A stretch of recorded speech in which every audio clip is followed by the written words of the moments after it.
Olá, obrigado mais uma vez por estar acessando esses vídeos, participando do estudo. Meu nome é Renato, eu sou estudante e trabalhador espírita. Estou aqui conduzindo esse estudo do livro A Gênese, um dos livros básicos da doutrina espírita. Esse é um estudo oriundo do Grupo Espírita Virtual Esperança e Caridade, o GEVEC, que funciona através da internet. E estamos estudando a Gênese, uma das obras básicas da doutrina espírita. Estamos no subtítulo Caráter da Revelação Espírita. Estamos chegando no final desse subtítulo, Caráter da Revelação Espírita, que quer dizer as características, as particularidades da Revelação Espírita. Vamos fazer hoje o vídeo número 12. No vídeo 11 a gente encerrou tratando de um assunto em que Kardec falava do centro e da periferia do trabalho. Então, eu entendi que aí ele usa uma linguagem em duplo sentido. Tanto no sentido físico, né, dos acontecimentos, dos fenômenos em volta do mundo, está acontecendo e se correspondendo com ele em Paris, essa ideia de centralizar o trabalho e receber comunicações, trocar informações com todos esses pontos em volta do mundo. Se eu me lembro bem, foram 268 pontos em 37 países, em 4 continentes. Então, se correspondia contando os fatos que aconteciam em cada lugar, contando como a coisa estava andando, as perguntas e a resposta. Então, havia intensa comunicação. Foram 3.000 cartas relatadas aí por Kardec. Então, essa coisa de centro e periferia que ele fala, ele teve esse sentido físico e teve o sentido teórico da doutrina, o sentido doutrinário da doutrina, quer dizer, tem hora ali que ele fala nas observações que o centro é a verdade espiritual, somos espíritos, reencarnamos. Esse era o centro da ideia.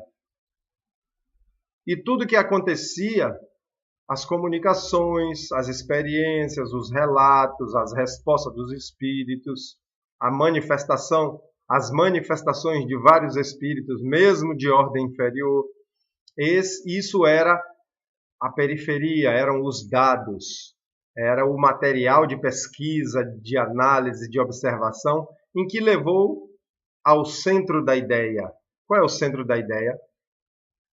A essência da revelação, que somos espíritos, que reencarnamos, né? Que há uma inteligência suprema, que chamamos de Deus atualmente, em que há pluralidade dos mundos habitados. Então, esse era o centro da ideia, que se transformou até nos princípios fundamentais da doutrina.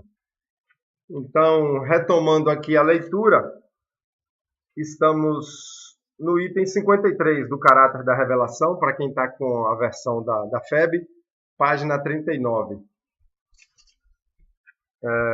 De todas essas coisas, originou-se dupla corrente de ideias, uma dirigindo-se das extremidades para o centro, as outras encaminhando-se do centro para a circunferência. Olha a linguagem que eu já comentei.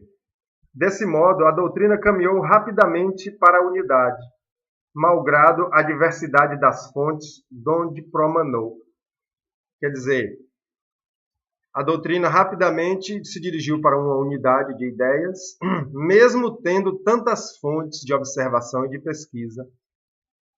E por que foi fácil, mesmo tendo tantas fontes, convergir para uma ideia central?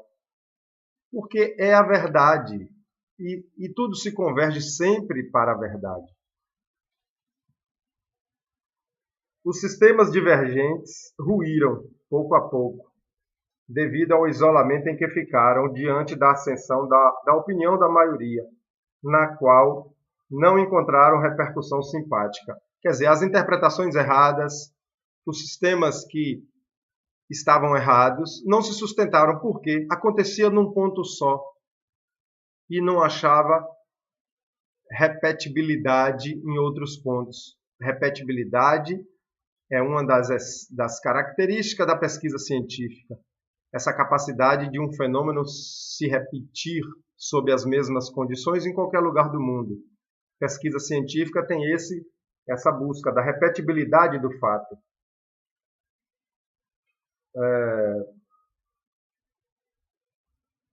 Desse modo, a doutrina caminhou rapidamente para a unidade, malgrado a diversidade das fontes de onde promanou.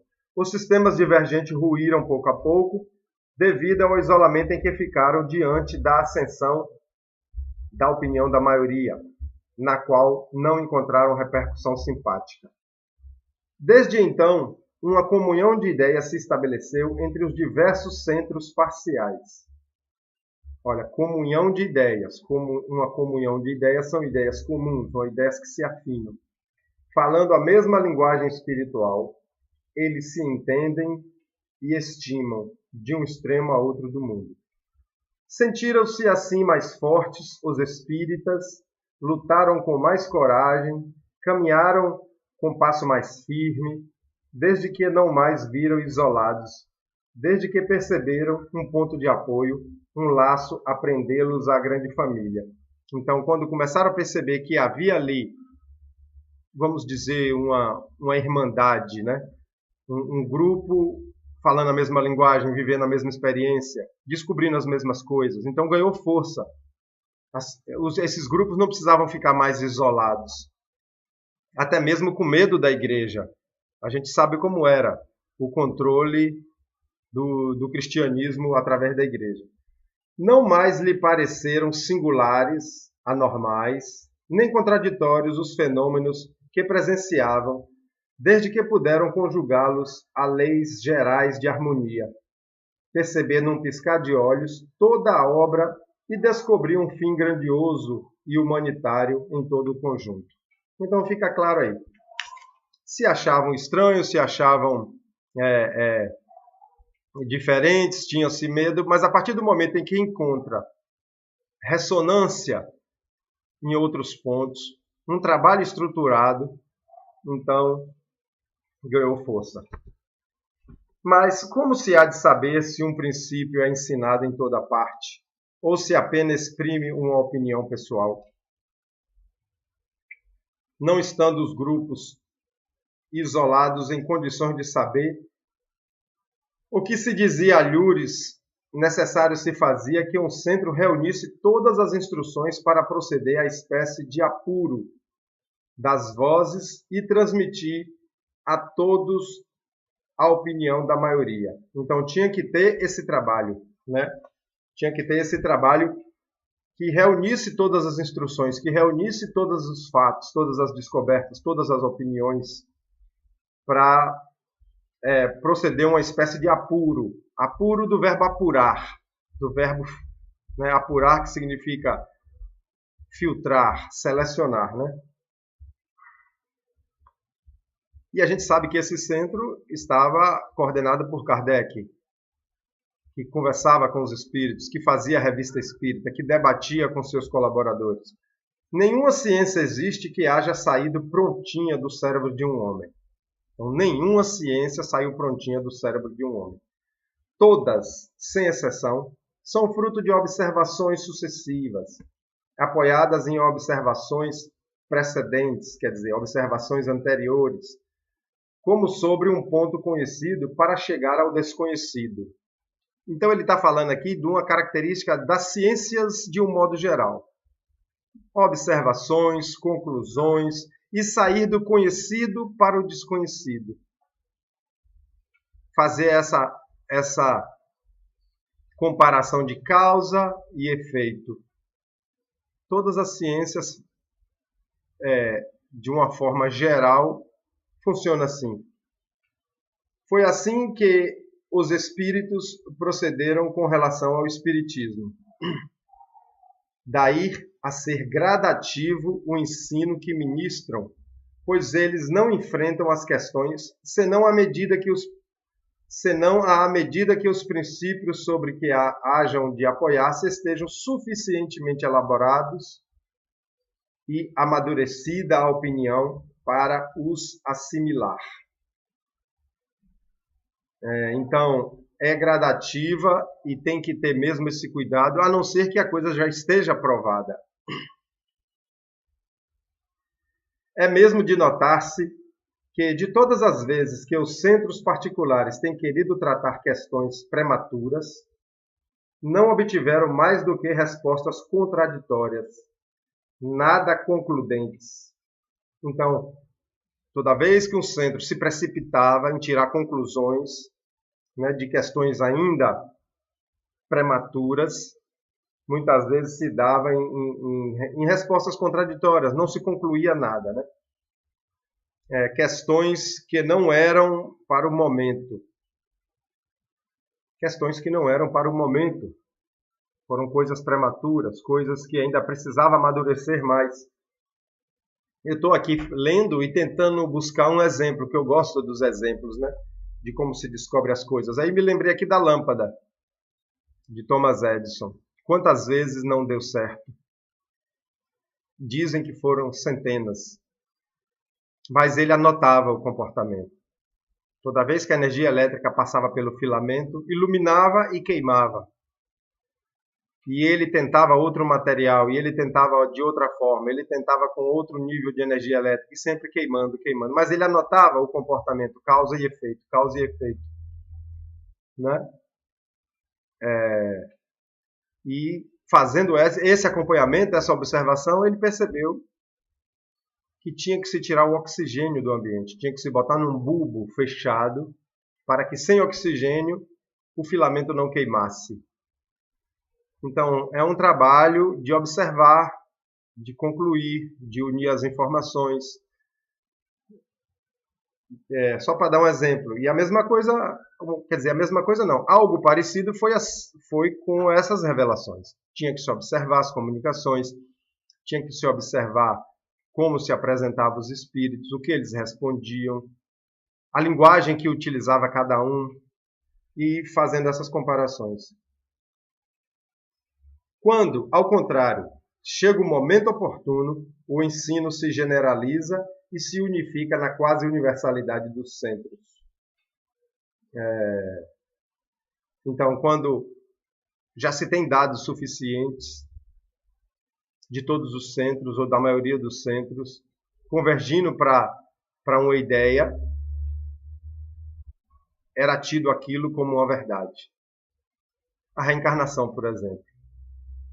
Quando os espíritos falavam, quando eu estive aí na Terra, então já era um sinal de que o espírito vinha para a Terra e voltava, e era a ideia de reencarnação que ele já tinha visto com as irmãs Fox, já tinha conversado isso com os espíritos com a mesa girantes.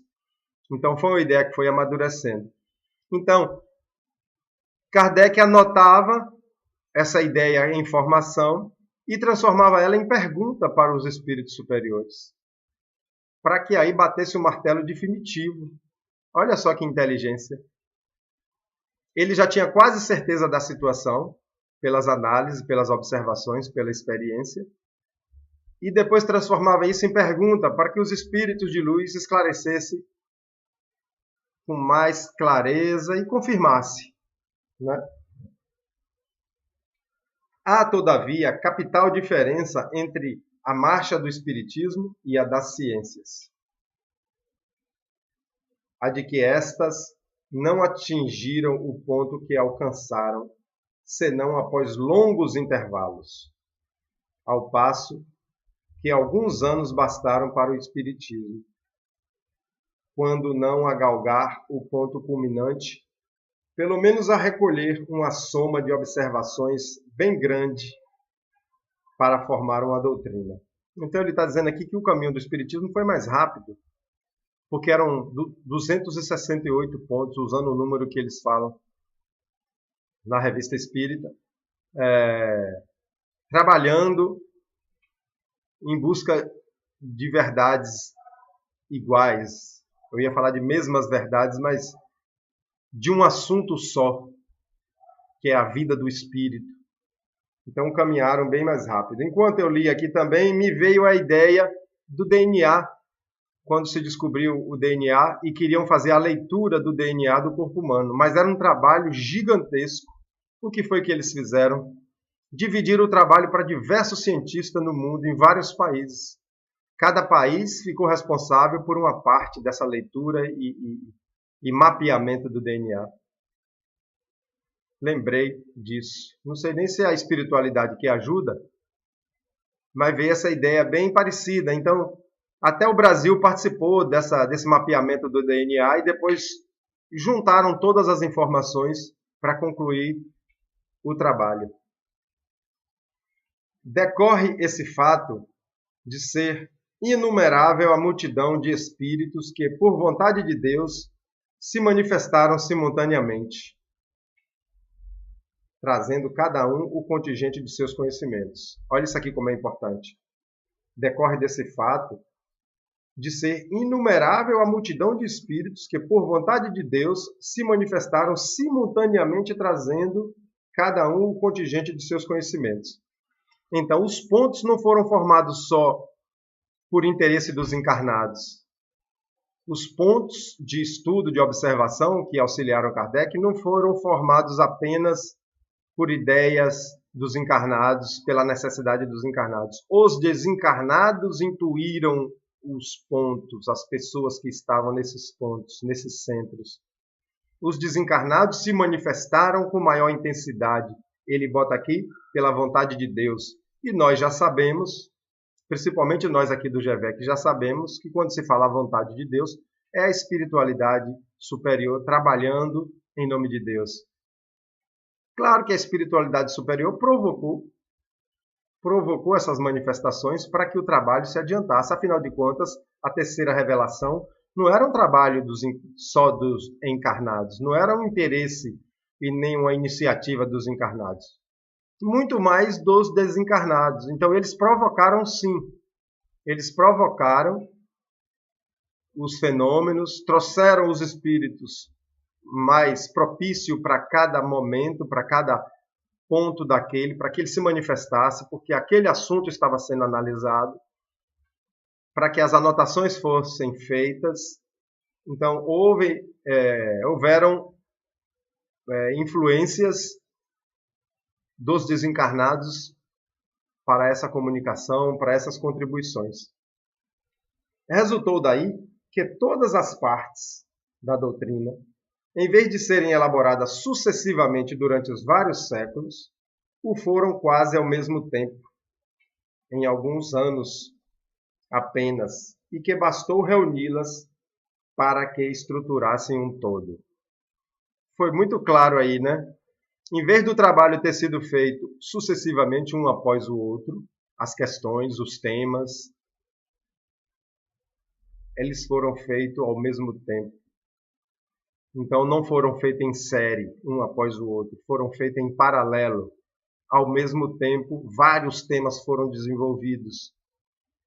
Temas que se correlacionavam, temas isolados. Né? Nós sabemos que o Livro dos Espíritos, ele aborda vários temas. Então, ao mesmo tempo, os centros, os pontos desenvolviam temas diferentes. E a espiritualidade superior dirigiam os espíritos desencarnados adequado para cada tema, para cada situação, para cada exemplo, para o ponto certo. Como eu já disse, as próprias mesas girantes foram fenômenos provocados por eles, para aguçar a curiosidade, para começar todo o processo. Então a gente vê que houve uma organização, um planejamento, tanto aqui entre nós, os encarnados, como os desencarnados. Todo um trabalho conjunto sendo feito. Porque o trabalho é grandioso, o trabalho é nobre, o trabalho é do Cristo. Então, claro que houve um planejamento muito bem feito. O que eles não faziam, como a gente já estudou no vídeo anterior, era dar aquilo de presente, de mão beijada, a resposta pronta. Não. Precisava observar, precisava quebrar a cabeça, precisava perguntar para que o ensinamento fosse construído. Quis Deus fosse assim, primeiro para que o edifício mais rapidamente chegasse à conclusão, assim como esse assim, quis Deus fosse assim, que os temas fossem desenvolvidos vários ao mesmo tempo. Em seguida, para que se pudesse, por meio da amparação, ou da comparação, conseguir uma verificação, a bem dizer, imediata e permanente da universalidade do ensino, pois nenhuma de suas partes tem valor nem autoridade, a não ser pela sua conexão com o conjunto, devendo todas harmonizar-se, achando cada uma o devido lugar e vindo cada um na hora oportuna. Então, voltando à comparação do trabalho do mapeamento do DNA, que foi feito assim, vários países, vários cientistas, cada um assumiu uma parte, porque o trabalho era manual e gigantesco. Então, se mapeasse uma certa parte do DNA, sozinho não ia servir para nada. A parte que os cientistas brasileiros mapearam,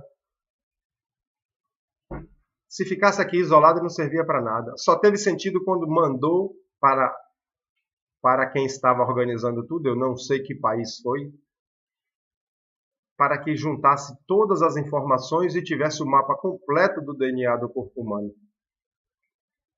Esse trabalho não tem muito tempo que foi feito, não. Não sei, tem uns 15 anos, uns 20 anos, esse trabalho do DNA.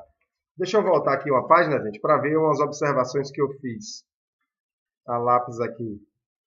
Então, nessas observações pequenas, aqui dessa nota 12, que eu não estou lendo completa, apenas comentando, Kardec fala que não foi um sistema pré-concebido, né? Como a ciência faz. A ciência levanta hipóteses para certos fenômenos, para certas ideias, levanta hipóteses, depois vai atrás das pesquisas, das experiências para confirmar ou não a hipótese. E aqui, esse sistema foi um sistema pós-concebido. Essa palavra pós-concebido foi eu que coloquei. Por quê? Foi concebido após as experiências e as conclusões. Então, primeiro se experimentava, primeiro se avaliava, primeiro se perguntava, primeiro se anotava a condição, a situação de cada espírito, para depois se concluir de como as coisas eram no mundo espiritual, de como as coisas aconteciam, de todas as informações que a gente tem de lá, né? Lembra do exemplo que ele deu quando se descobriu que há espíritos que nem sabem que morreram, que o corpo morreu? Lembra desse exemplo? Não foi um espírito superior que veio e disse a Kardec, olha, tem pessoas que morrem e na condição de espírito não sabem que o seu corpo morreu. Ele não deu assim de mão beijada. Ele deixou que os espíritos se manifestassem, os espíritos que estavam nessa condição se manifestassem em vários pontos, e esses pontos informavam, olha, manifestou um espírito que dizia não saber que morreu, que dizia estar vendo o seu corpo e que não entendia o que estava acontecendo. Então, juntando todas essas informações, Kardec chegou na conclusão de que existia espíritos que ainda nem percebiam que morriam. E isso hoje a gente vê comum nas reuniões mediúnicas dos centros espíritas. É um dos socorros que a gente dá aos espíritos. É um dos socorros que a gente dá aos espíritos. E a gente sabe que quando o espírito se manifesta na mediúnica, a gente não pode... Não, quando se manifesta e diz que não sabe o que está acontecendo, que as pessoas não respondem a ele, a gente sabe que a gente não pode dar essa informação de vez, de supetão. A gente vai conduzindo a conversa e fazendo perguntas para que ele tire as conclusões. Só que aconteceu comigo recentemente que o espírito se mostrou confuso quanto à situação, mas ele me falou que estava deitado no caixão. Ele falou, eu ainda permaneço deitado no caixão. Eu, ouvindo isso, quando ele disse isso, eu entendi que ele sabia que morreu. Eu entendi que ele sabia que morreu, porque ele falou, eu ainda estou deitado no caixão. Querendo dizer, morri e não levantei. Só que eu me enganei, ele não sabia. Ele não sabia por que ele estava deitado no caixão. Aí eu falei para ele, então levante daí, porque caixão é feito para o corpo ser enterrado. Você é um espírito, saia daí. Ele aí tomou um susto. Então você quer dizer que eu morri? Aí eu pensei, eita, ele não sabia ainda. Mas aí eu contornei a situação, falei com ele, não, você não morreu, você está falando comigo, você está vivo, você é um espírito, e conseguimos que ele não tomasse um choque tão grande. Depois o coordenador, meu amigo, até falou, não, você tinha que dizer mesmo. Mas ele, de certa forma, ele me induziu a pensar que ele sabia. Então eu dei esse exemplo para mostrar que o fato acontece até hoje. É muito comum nas reuniões mediúnicas a gente ter que lidar com espíritos que não sabem e ficam num estado de perturbação. Voltemos aqui à leitura, na página 41, segundo parágrafo. Não confiando a um único espírito o encargo de promulgar a doutrina, quis Deus, né, as leis divinas, a espiritualidade, também que, assim, o mais pequenino como o maior, tanto entre os espíritos quanto entre os homens, trouxesse sua pedra para o edifício, a fim de estabelecer entre eles um laço de solidariedade cooperativa, que faltou a todas as doutrinas decorrentes de um tronco único. Então, espíritos de vários níveis na escala espírita, níveis que a gente quer dizer de evolução intelectual, moral, foram trazidos para contribuir com a construção do conhecimento. A verdade é essa, foi uma construção de conhecimento que gerou essa revelação. Tanto de vários níveis dos encarnados como dos desencarnados, como ele mostra aqui. Por outro lado, dispondo todo espírito, como todo homem, apenas de limitada soma de conhecimentos, não estavam eles aptos individualmente a tratar esse professo, que eu nem pesquisei isso ainda o que é, mas vamos descobrir, das inúmeras questões que o Espiritismo abrange.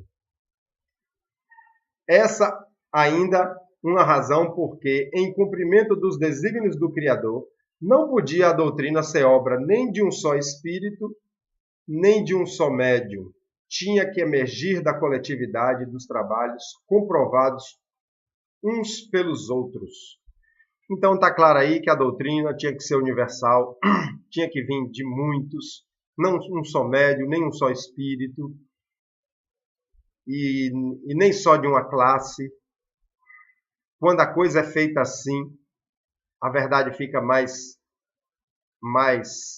segura e a aceitação mais universal. Vamos ver aqui essa questão, quando ele fala no item 13. Esse professo é uma locução latina que significa como professor. Então, não estavam eles aptos individualmente a tratar como professor das inúmeras questões que o Espiritismo abrange. Então, nenhum espírito atuou como professor, porque houve o trabalho de pesquisa e os espíritos que respondiam, os espíritos superiores, confirmavam, ajustavam, davam os pormenores da questão. Deixa eu ver se dá para a gente ler o item 55 ou eu deixo para a próxima. Vamos fazer esse vídeo um pouquinho maior e vamos ler a 55. Um último caráter da revelação espírita a ressaltar das condições mesmas em que ela se produz é que, apoiando-se em fatos, a doutrina tem que ser, e não pode deixar de ser, essencialmente progressiva. Olha, um caráter essencial da doutrina, ela é progressiva, ela não é um pacote pronto, fechado para sempre. Como todas as ciências de observação. Pela sua substância, alia-se à ciência que, sendo a exposição das leis da natureza, com relação a certa ordem de fatos, não pode ser contrária à lei de Deus, autor daquelas leis. Então, ela o conjunto de informações que o Espiritismo nos traz são leis da natureza, são verdades da natureza, assim como foi a energia elétrica, a energia atômica, o fato de descobrir-se que o planeta gira em torno do Sol e que existem as galáxias e que existem os elementos químicos. Tudo isso foram descobertas das leis da natureza. A doutrina espírita também é assim. Não foi uma doutrina de dogmas e fés, não. Explicando como funciona a lei da natureza num entendimento além do que a gente tem aqui de corpo físico, de matéria, dessa vibração densa. A gente agora aprendeu que fora daqui existe uma vida espiritual, onde a matéria é mais sutil e, mais ainda, que a vida principal é lá. Então vieram trazer essas verdades para a gente.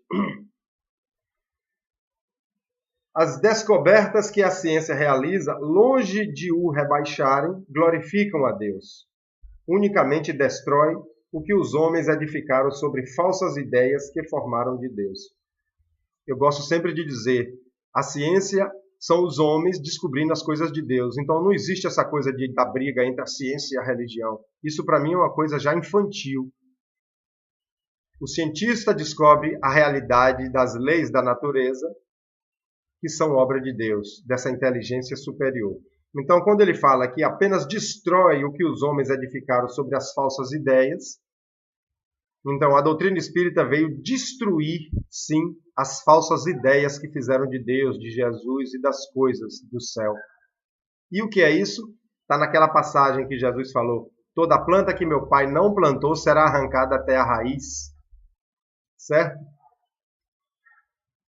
E são essas as plantas, as ideias erradas. O Espiritismo, pois, estabelece como princípio absoluto somente o que se acha evidentemente demonstrado. Entendeu? O Espiritismo só traz o que foi demonstrado com evidências, ou o que ressalta logicamente da observação. Entendendo-se com todos os ramos da economia social aos quais dá o apoio das suas próprias descobertas, assimilará sempre todas as doutrinas progressivas, de qualquer ordem que seja, desde que hajam assumido o estado de verdades práticas e abandonando o domínio da utopia, sem o que o Espiritismo se suicidaria. Então não tem aquela coisa de sustentar uma utopia, sustentar um dogma, sustentar uma verdade como mistérios da fé. Não. Tudo são verdades práticas. E, claro, de acordo nós, humanidade terrestre, formos evoluindo intelectualmente e moralmente, novas verdades serão reveladas e verdades que nós já sabemos através da doutrina serão pormenorizadas, serão mais detalhadas, mais bem compreendidas. Nós não compreendemos o perispírito. Você pode pegar a obra mais completa, mais profunda sobre o perispírito. Estamos longe de saber. É como chegar para uma criança e dizer, como é que o carro funciona? Ah, você liga a chave e o motor gira. E aquele motor queima a gasolina e faz girar as rodas. E girando as rodas, tem um atrito com o chão e o carro anda. Está explicado o funcionamento do carro? O funcionamento está explicado de uma forma geral e grosseira. Não se falou aqui em pistão, em biela, em casquilhos, em marcha, em engrenagens. Não se falou, não se desceu profundamente no entendimento. E é isso que a doutrina vai fazer ao longo de nossas encarnações, ao longo dos séculos, nós vamos compreender as coisas mais pormenorizadas. Deixando de ser o que mentiria à sua origem e ao seu fim providencial, à sua finalidade providencial. Vamos entender isso aqui? Deixando de ser o que mentiria à sua origem e ao seu fim providencial. Como ela deixaria de ser o que é se ela se baseasse em utopia? Então, ela deixaria de ser a doutrina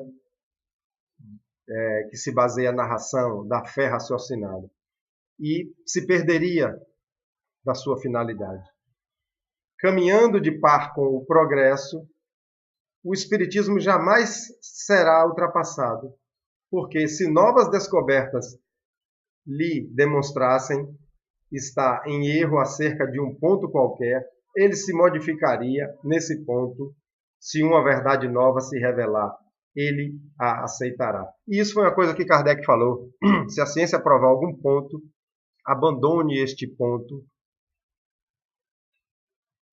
e prossiga com a ciência.